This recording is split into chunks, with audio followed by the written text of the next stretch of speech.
Hi, I'm Sarah from Heirloom Creations, and I have been working with the new Husqvarna Viking Circular Attachment. Now, this will fit on the newer machines. We're talking about the designer Diamond, Ruby, Topaz, Sapphire, and Opal machines. This little guy attaches to your throat plate. You put your fabric, stab it with the pin, and set it on here. Move it to the radius you want to do, and then it will sew a circle. Back before we had embroidery machines, this was a great way to utilize decorative stitches. We can do applique. We can do so many different things because you put on the foot that you need to use for your project. So if you're doing couching and you want a couch in a circle, put a couching foot on, and then this will turn your fabric for you. Now, something new that's come in this particular package is also some templates for some different shapes for the flower, six-pointed and four-pointed star, the one you kind of see right here. And by the way, this is part of my 1-yard challenge that we featured in a video not too long ago. And I'm going to show you at the end of this video how I was inspired to start here, create a base, and then start sewing circles on top of it. To attach the attachment to the machine, just place it in the 2 holes beside the feed dogs. Move the slider to the diameter desired. Now, one of the fun things I've used this circular attachment for is to create a circle applique. Now, some interfacing, some fusible interfacing that has been placed right sides together with the fabric. Stitch the circle all the way around. I love this because I don't have to cut circles, I just cut squares. Now, gently pull the fabric out away from the pin and sew with a straight stitch. Then, using pinking shears, we're going to cut nice and close to the stitching line. With a little snip in the back, it's easy and ready to turn.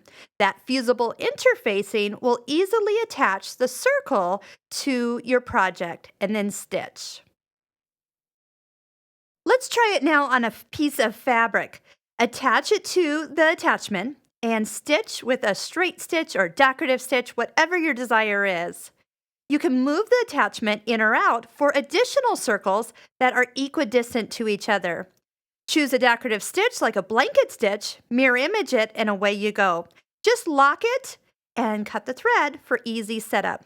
Or choose a couching foot and easily couch yarns in a circle. For an applique, start off by doing a straight stitch around a piece of fabric overlaid with your project. Trim it close to the edge and then reattach in the exact place and then stitch with a satin stitch or decorative stitch as well. Now those templates, these look interesting. Anybody remember Spirograph from back in the day? You can set it up to create a 4-pointed or 6-pointed flower just by placing a few marks and then starting around the circles. You're going to create kind of half circles. And as you do them, the points line up and have a center intersection that all come together.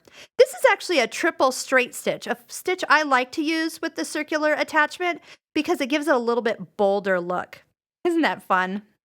And then to remove, just lift it up and store away.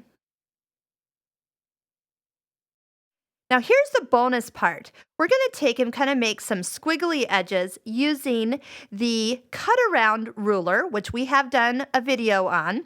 There is fusible web on the back, which has been peeled off before cutting. Nobody wants to peel off those little tiny edges every time you want to use one of those pieces. And just use up all your fabric into different types of shapes.